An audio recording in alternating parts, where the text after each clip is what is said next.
hit record first before you start talking. That's a rule. I didn't make the rule, but I follow it, okay? So, let's talk about teleportation and maybe cats. People seem to like cats. People like to hear about my cats. Most comments I get are about my cats, damn it. Not a problem. I love my cats.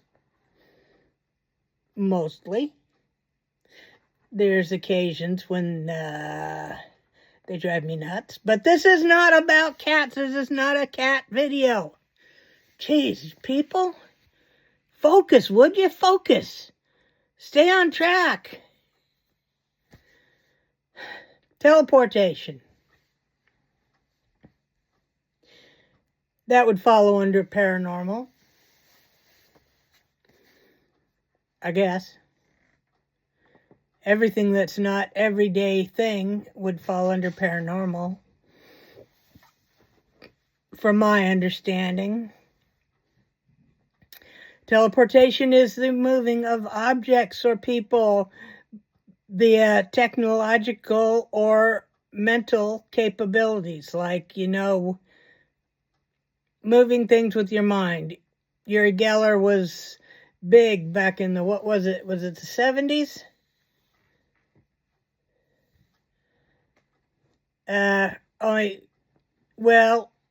He also was he was actually, he wasn't teleporting.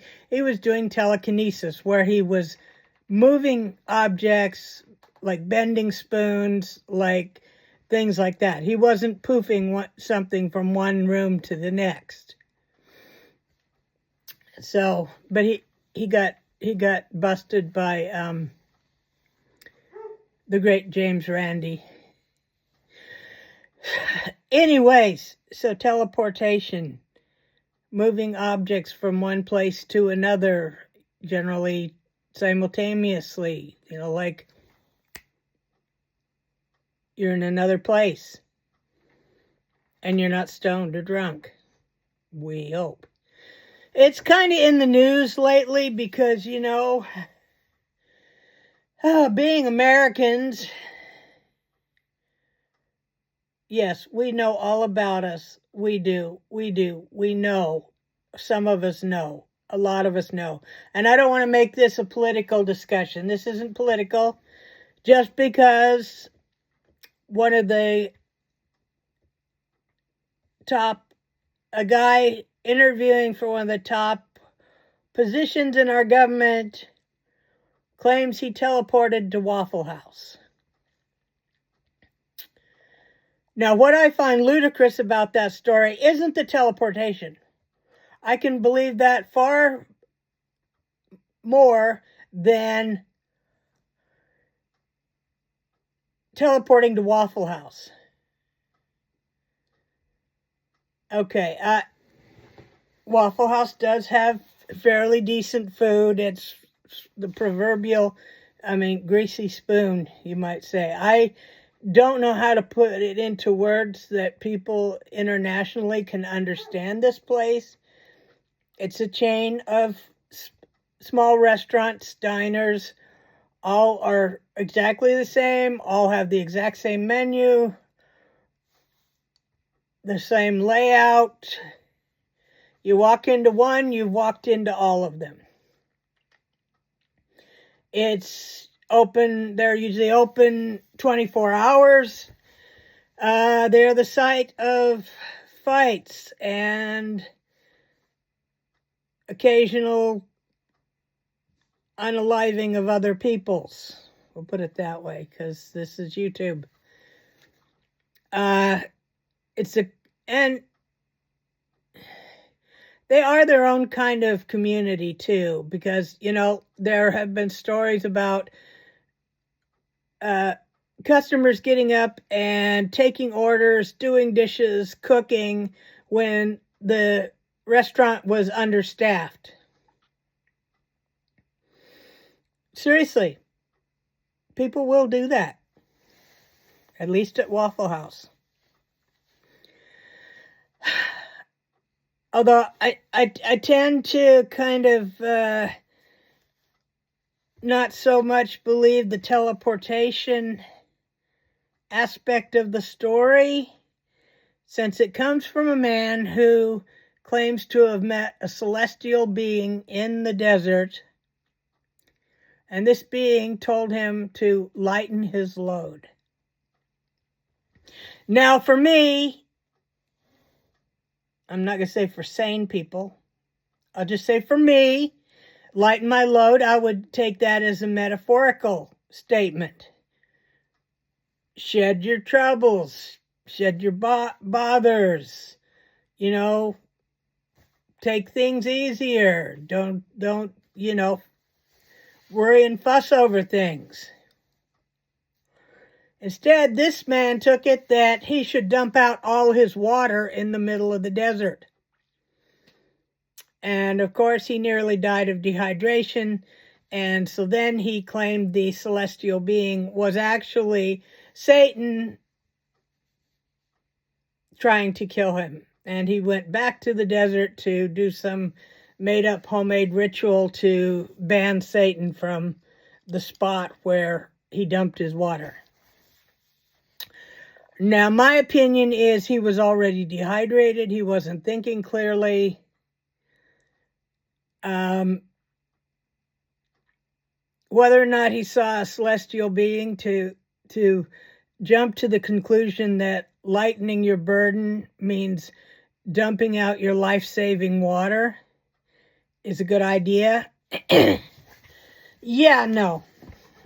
That's not the sharpest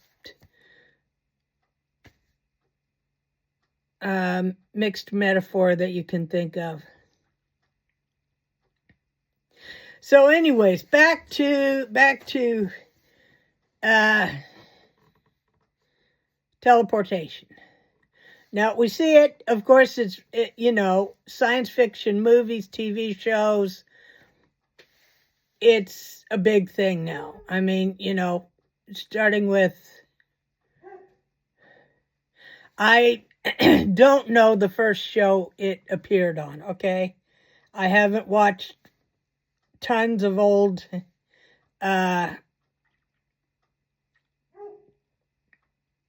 movies and TV shows. It may have appeared in the 60s on Doctor Who. I'm not certain. I didn't get to watch a lot of that as a kid in America. First time it really became a big deal in my mind, or in my universe, was, the early Star Trek. And of course it continued throughout Star Trek. I do not remember if Star Wars had teleporting. Seems like they all jumped into fighters and flew off. But so anyway, so that, it's in our popular mythology now, you might say. And it may be something the government's working on. Why not? Jetpacks used to be a myth until they weren't. Hovercraft used to be a myth until they weren't. Drones. There's now drones large enough that a person can ride on them like a mini airplane. So, all these things that we once thought were science fiction come about and happen. That's talking about it from the, from the technological side. That, one day technology might get there. I have a lot of questions, though, because, it's supposedly breaks you down into your basic atoms, molecules, something like that, and then reassembles you on the other end. And it's like, okay, well, how do you know which part of me is me and which part is the suitcase next to me? And this is a valid question. This is a valid question if you've seen Jeff Goldblum in The Fly. I don't know if I think it was a teleportation movie. I'm not for certain. All I know is a fly got in the booth with him, and when the machine reassembled his atoms, the fly was integrated into him, and he became more and more a fly as time went on.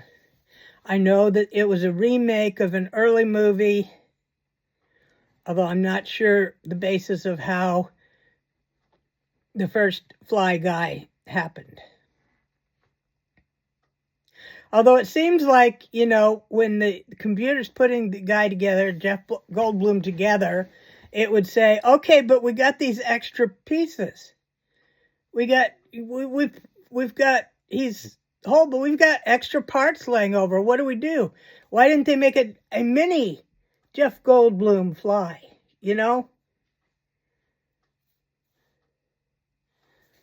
Okay, never mind. Just a thought. It's something you don't want to happen when you teleport is, oh, look, we've got extra parts left over. Put them in the parts bin. We'll use them on the next guy that comes through missing a few things. Okay, but I do have a personal teleportation story. Believe me, don't believe me. I got no evidence. I've got no video. I've got no recording. I've got nothing but my own personal, I was there and witnessed it. That's all I got. So, if I could teleport, I would teleport all this schmutz off my shirt. This is a clean shirt, okay? Just came out of the wash today. What the hell is my washer doing to my clothes? I'm not going to go naked. It wants me to buy more merch. Jeez. Rudeness. Who messed up my washer so I'd buy more of your merch? Yeah, I'm looking at you guys. Can't see it because I got shades on.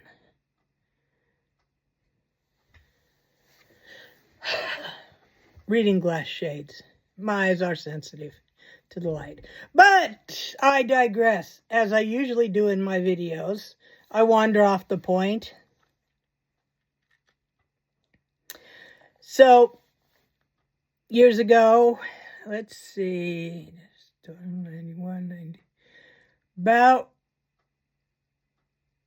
Desert Storm was 90, so it's about 91. Yeah, it was the last century. Get over it, God's sakes. About early 1990s. I did things like I often do in my life. I haven't done this much. I'm going to have to get back to it. I'm just failing myself. Okay, I'll tell you the whole story.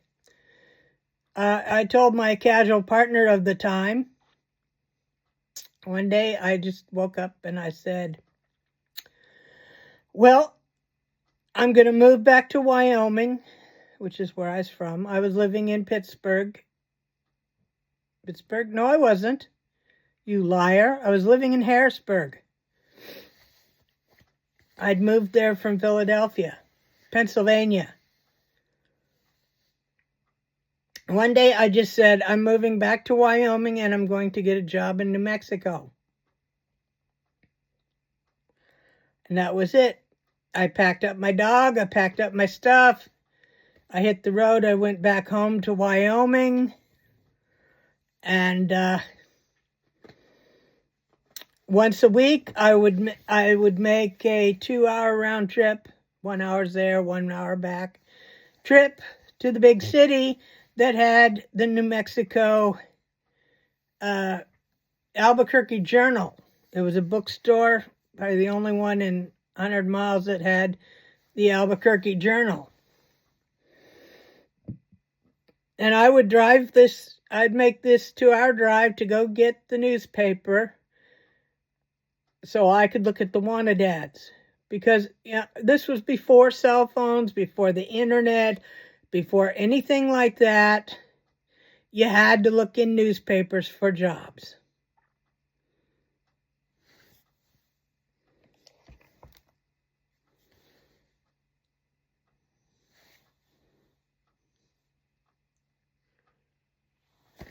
Sorry, there's a reflection of my phone in my sunglasses, and it just bothered me.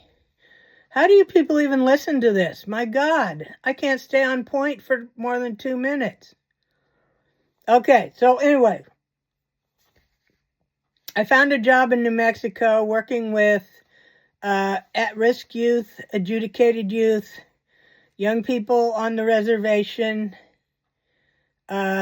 doing recreation, doing classes, doing things to show them that, there was life outside the reservation, and to hopefully keep them from ending up juvenile delinquents or adult criminals. And one thing we would do is we would frequently go camping. Of course, they always bugged me because I didn't sleep in a tent. Because I wasn't going to sleep in a tent where I couldn't see and hear what they were doing. Because you're out there in the campground or the middle of nowhere with 10, 15 kids between the ages of 9 and 17, and trouble often brewed.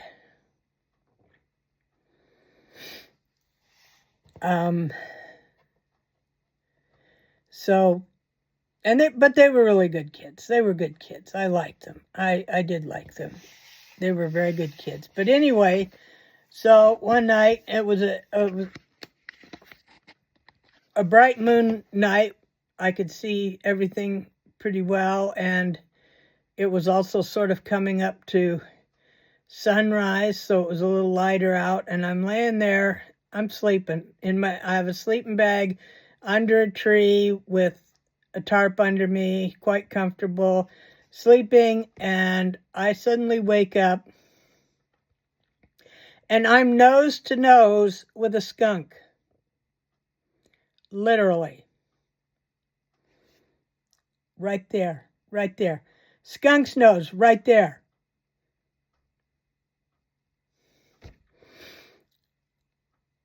I said, what the?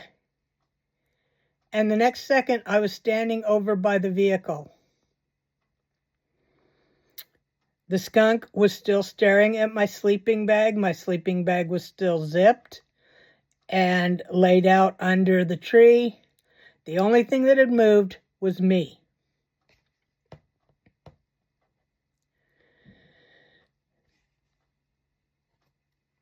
I call it teleportation because what else can I call it? It's an unexplained occurrence.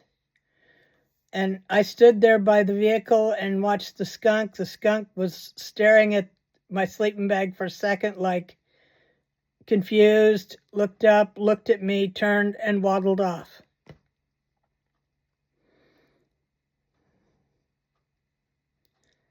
I have never figured out how I could go from being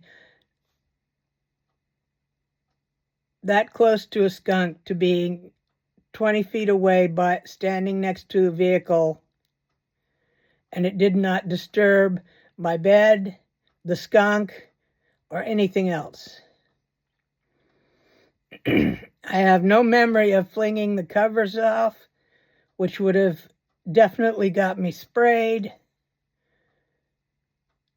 It was 1 minute I'm staring at the skunk, and the next minute I'm standing next to the truck. So that's my teleportation story. I did not choose to teleport to Waffle House.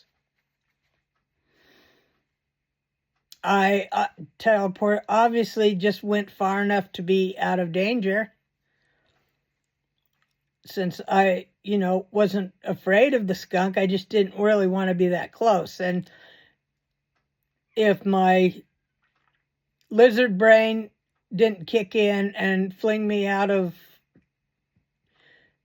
20 feet away, I probably would have laid there quietly, perhaps shut my eyes, and pretended that I was asleep until a skunk walked away. But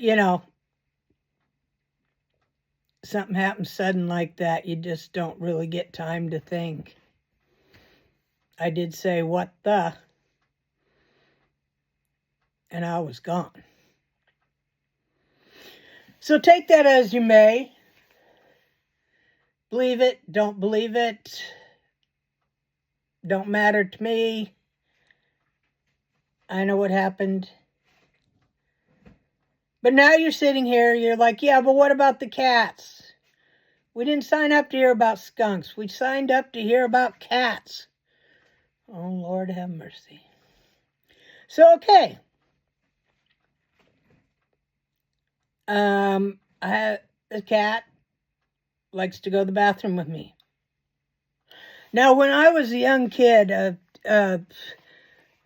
pre-teens, 6, 7, 8, somewhere in there anyway, I was walking across the lawn. It was summer, and I was barefooted. And there was a cat sitting there on the grass, and I reached out my toe, and I stroked the cat with my toe. And one of the hired men yelled, "Hey, leave that cat alone." And I looked at him kind of shocked. He said, "Cats don't bother you when you're going to the bathroom. Don't bother it when it's going to the bathroom." I was like, oh, okay. I didn't know that the cat was going to the bathroom. I had no idea that's how cats went to the bathroom. I was more careful after that. But the whole thing about cats don't bother you in the bathroom has stuck with me.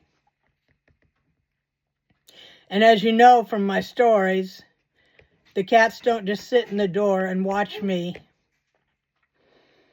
They jump on me, they claw me, they bug me to pet them. They are a constant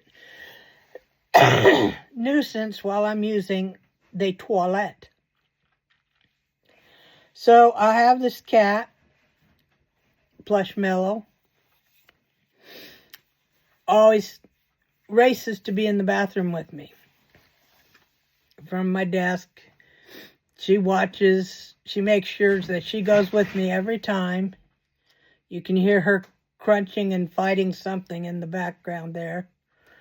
So I get up and I'm going to the bathroom, and here at the other end of the kitchen, probably a good 20 feet or more away, she's curled up on the kitchen floor snoozing away. And I'm like, awesome. So I take the 5 steps to get me to the bathroom, another step to get inside and shut the door, turn around, and here she's sitting next to the toilet. Now you tell me cats don't teleport. How she got 30 feet and in there before me? Yeah, cats can teleport. Watch for it. Don't let them sneak up on you. Excuse me. Well, that's it for now. You've gotten a bit of paranormal, your obligatory cat story, and y'all have a good evening, good tomorrow, good day. Bye, and stay off my lawn.